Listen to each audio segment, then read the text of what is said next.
Bonjour à tous. 9300 Palestiniens sont tombés en martyrs et plus de 25 000 ont été blessés depuis le début de l'agression sioniste contre les Palestiniens à Gaza et en Cisjordanie occupée, a annoncé le ministère palestinien de la Santé.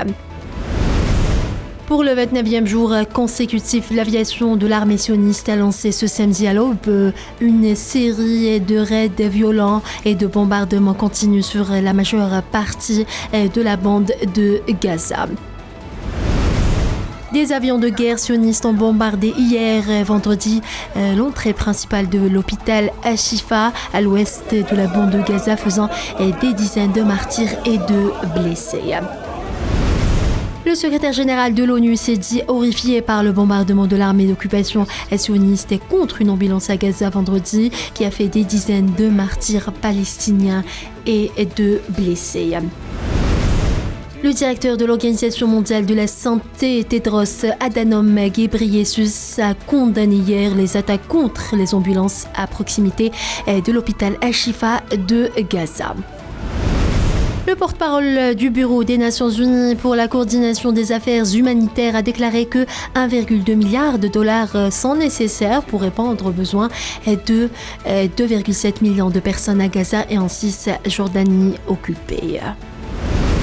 Les agences des Nations Unies ont souligné hier que les femmes et les enfants représentaient 67% des victimes de la guerre menée par l'entité sioniste dans la bande de Gaza depuis le 7 octobre dernier.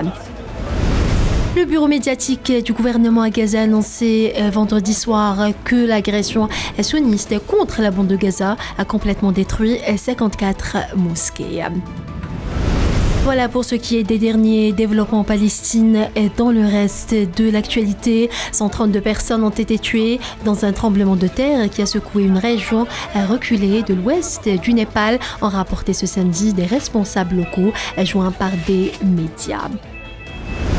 Le navire ambulance Océan Viking, affrété par SOS Méditerranée, a sauvé 75 migrants en détresse, dont 23 femmes et 17 enfants, en mer Ionienne, au large du sud-est de l'Italie, dans la nuit de jeudi à vendredi, a annoncé l'ONG. Une cour d'appel américaine a suspendu vendredi les restrictions de tout commentaire public des partis au procès fédéral de Donald Trump pour ses tentatives présumées illicites d'inverser les résultats de l'élection de 2020, le temps de statuer sur l'appel de l'ex-président, a rapporté la presse locale. 14 soldats pakistanais ont été tués vendredi lors d'une attaque contre un convoi militaire dans la province du Baloutchistan.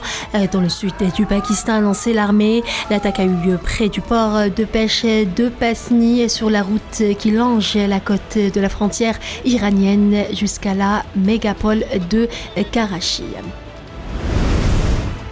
7 personnes ont été tuées, 7 autres blessées, plusieurs autres portés disparus dans un incendie dévastateur qui s'est déclaré dans une usine pharmaceutique de l'ouest de l'Inde, ont annoncé ce samedi des responsables.